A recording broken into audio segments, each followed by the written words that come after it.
So what's going on here? Well, here's what I'd say. Shoe is crafting her tweet around the desire to make this discourse seem as silly and obvious as possible. First, well, that part's true, Ray. That's completely true.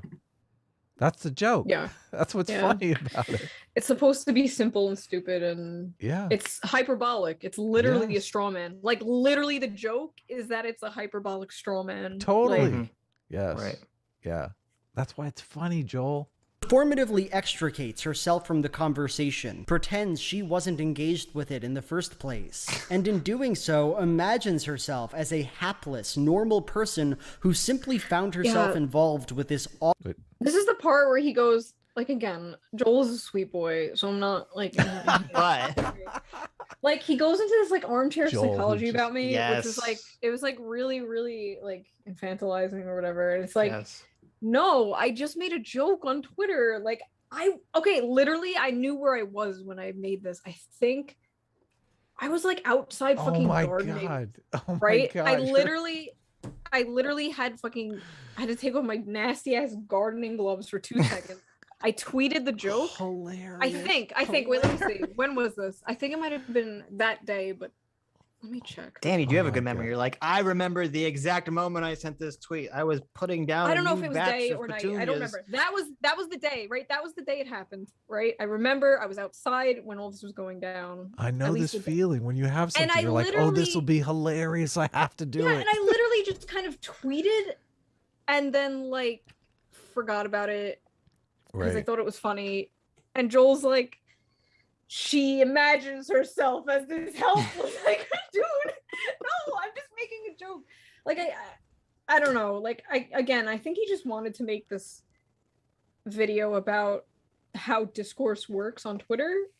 And again, just was like, oh, she's a perfect example, because I literally am like, I'm such a fucking flippant, not spontaneous, what is it? When you just do things, impulsive, like a person on Twitter all the time. I tweet things, I delete them all the time. Again, I think it's the ADHD, but I just like impulsive OCD, just shit post and don't take myself seriously at all. And so I think that's his critique, is just like, his critique is you're a powerful, influential person. You shouldn't be able to not take yourself seriously because other people. There's a culture war going on here.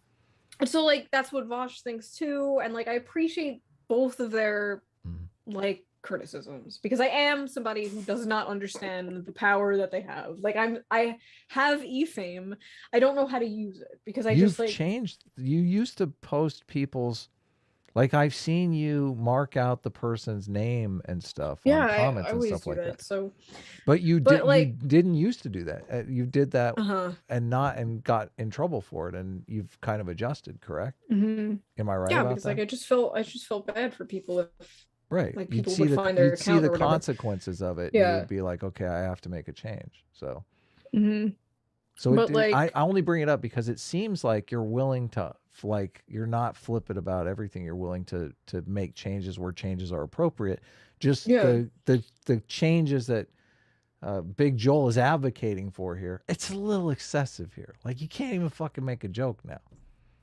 I don't know if he's like, I don't even know if he wants me to stop. He's just like, this is her, like, I'm just like this animal in a zoo that he's like doing like a documentary on, like, this is how she acts, which is like, yeah, like, I don't even know what to say. Some of these critiques these people give me, it's just kind of like, you know that meme where it's just like, yes, and it's just like, okay, that's just how I am. If you don't like my style of humor or video or whatever, or the way I argue, or it's just like, just close your eyes, like, walk away. Like, oh, I don't know. But some of their critiques, like, I take into heart though, because like, I'm fucking 30 years old. Like I should probably be more mature about this shit, but like, nah. Fuck them. The world needs more comedy. This is where the comedian thing this is a comedy show works to your advantage, because then it becomes your job. It doesn't matter how old you get, you just keep doing it. Right. Yes. SNL activism though, I don't know. Yeah, that doesn't I don't Here know. Yeah, we like see. politics. Sorry. No, you go. No, ahead, you go Shay. ahead. No, politics interests me a lot. Like I know I'm not fucking that great at it. It's just Why? something I'm Why does it interested interest in. you? That's interesting. Why does I it don't interest know, you? because I want to make the world a better place, I think. And I don't know how to do that correctly. So all I know is how to make people laugh. And also This is the super interesting question that we can't really answer because Joel's not here, but I would love to have the conversation about what is the more successful strategy in activism. You know, gun to your head, you're going to have to be an activist. You know, what is a better strategy? Is it this relatable, I'm funny, you know, don't try to be too smart, maybe you know, flirting with anti-intellectualism. But I don't like the anti-intellectualism term because obviously you say you're very interested in politics, and normally people are anti-intellectual or like, duh, I don't care about politics. It's totally stupid. So, but, or the Joel, So I like, am going to argue, or even the Vosh, I am going to argue you into a position where you have to agree with me, because I would think it would be you. That is a much better strategy.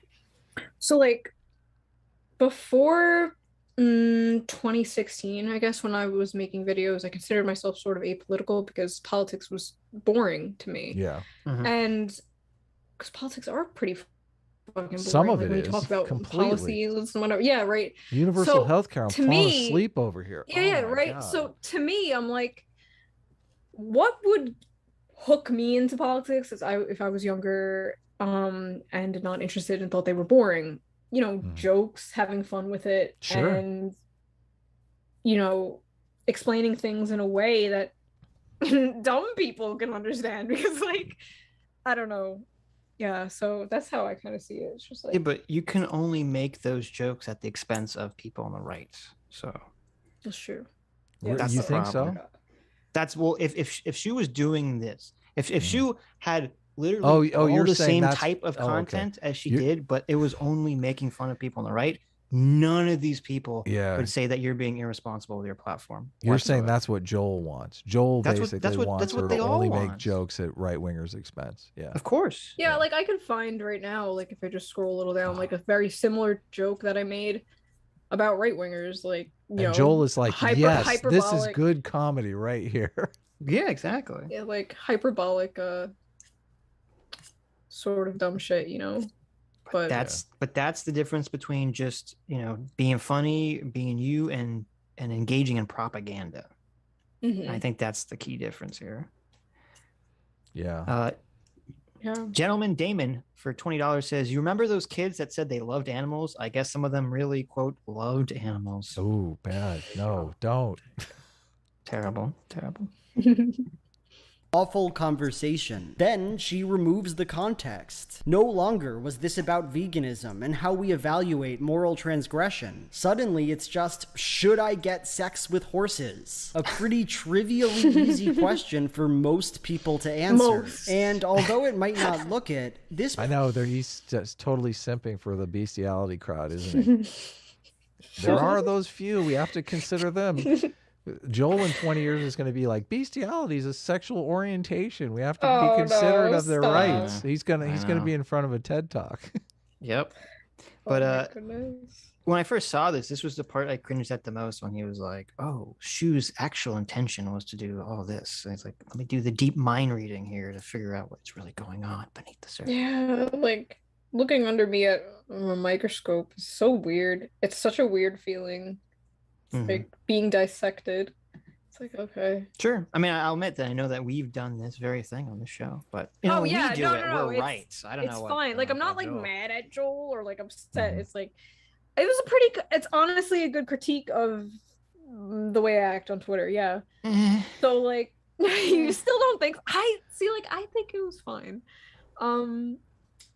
But again, it's kind of like a yes and thing. Like, yeah, that's how I operate. Anyway, like that sort of thing. But it's just such a weird experience. Like, I don't know, have you guys ever like seen a video about you? Yes. Yeah. So I can't get over it. It's just like such a weird feeling. Well, it seems you want to like debunk everything, but at the same time you like can't care. Yeah, I remember someone made like a really crazy video about net neutrality, where they were trying to debunk my net neutrality video, and like basically everything they were saying factually was wrong. They were also completely wrong about my intentions. I mean, that's what I see the most, is that usually when people get angry at you, it's because they're assuming that there's some weird nefarious intentions in what you're saying or doing, that you're like, I don't know what the fuck you're talking about. That's like I literally just, so because then like he did all this, like, so it's fine when people respond to things you've said and done, obviously response videos are fine, but when he's like dissecting like the inner workings of my mind, it's almost like you feel gaslit, like, whoa, is that what I was doing? Like, is that true? But then it's like, no, the reality was I just kind of made a stupid joke. Like, reality was you were gardening and you were like, this is stupid. And then you tweeted it and you put your phone away and you continued gardening. Yeah, I don't know. It was crazy. Yeah.